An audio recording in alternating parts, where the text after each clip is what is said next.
When you're looking to make money in the stock market, people tell you what? Go and study the chart, or go and look at fundamentals, which means go and study a balance sheet and a bunch of boring financial statements. Instead, I'm going to tell you to do something simple. Follow the money. That is the simplest and easiest thing to do. The question is, whose money are we following here, and why does it work? Is it Warren Buffett, Nancy Pelosi, or the President of the United States of America? Let's go ahead and break it down. When you follow the money, it is called coattail investing. Someone who has a very good track record or a lot of power and influence. When they invest in things and you track it, it can have a very big influence in the entire stock market. For example, when headlines of Warren Buffett buying something, usually good results follow.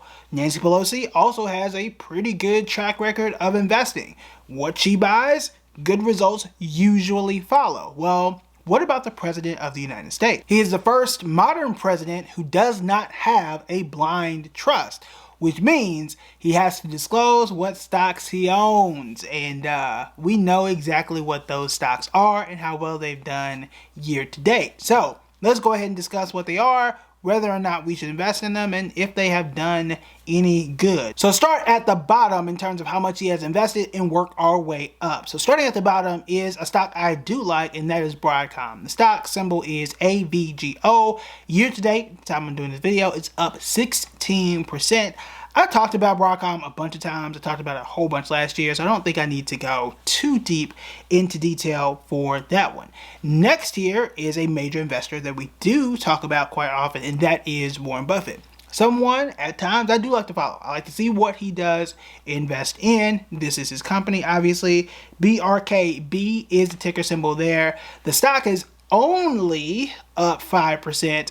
I say only because I prefer it to be up a lot bigger, right? But it is what it is right now. The stock market as a whole is only up about 6%. So it's trailing behind roughly 1% on the year. So it's fine, right? It's fine. It could be better, but I'm not going to do too much complaining right now. Next here is Amazon. And for the last three stocks that I listed, Berkshire Hathaway, Amazon, and Broadcom, he has between 250 and 500,000 in each.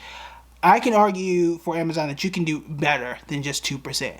And you can absolutely do better than 2% if you hit the like and subscribe button. But in either case, though, you know, my slight beef, not a huge beef, just a slight beef with Amazon. Like, the beef is so slight, it's like a patty on a McDonald's cheeseburger. It ain't big, but it's there.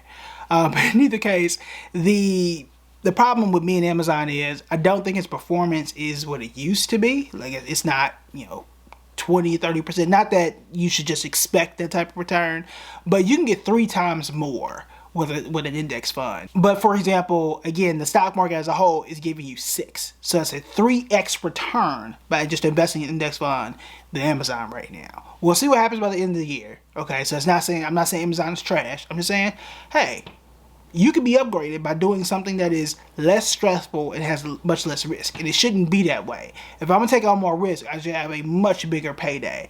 So just, the risk isn't there. Where Berkshire Hathaway is just 1% off, which can be changed within a day or so.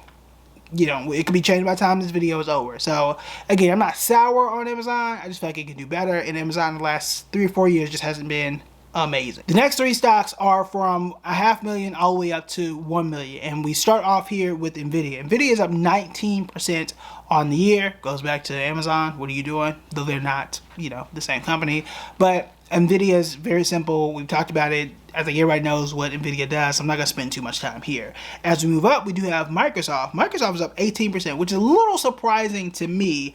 I just didn't expect Microsoft to be up double digits. In my mind, I just assumed they were struggling a bit for whatever reason. I did miss one. Let me go back to Google.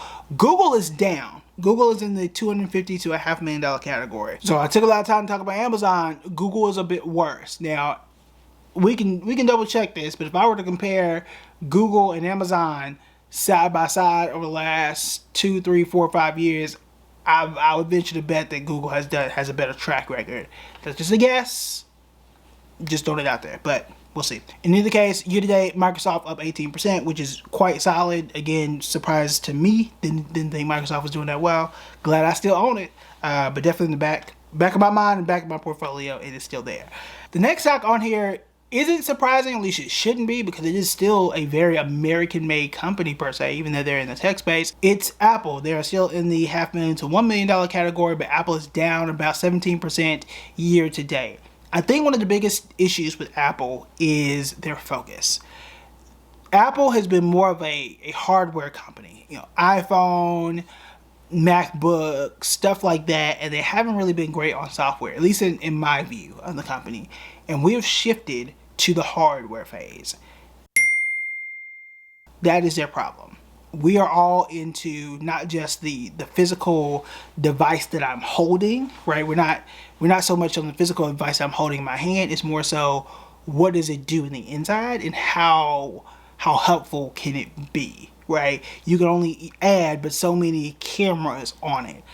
That's fine. It's more so like, why is Siri the dumbest AI still in 2025? Like, if we're being honest, right?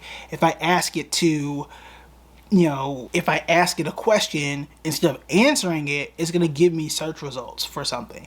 I'm like, no, I asked you to give me the answer. I don't want to then go and read all the search results. No. If I do that for Google, it'll give me the answer, right? Or if I do it on ChatGPT, we know all the capabilities of what ChatGPT can do. They are behind on that AI race. They're trying to buy Perplexity. That was a rumor. We'll see if that's going to be confirmed or not, to get in on that.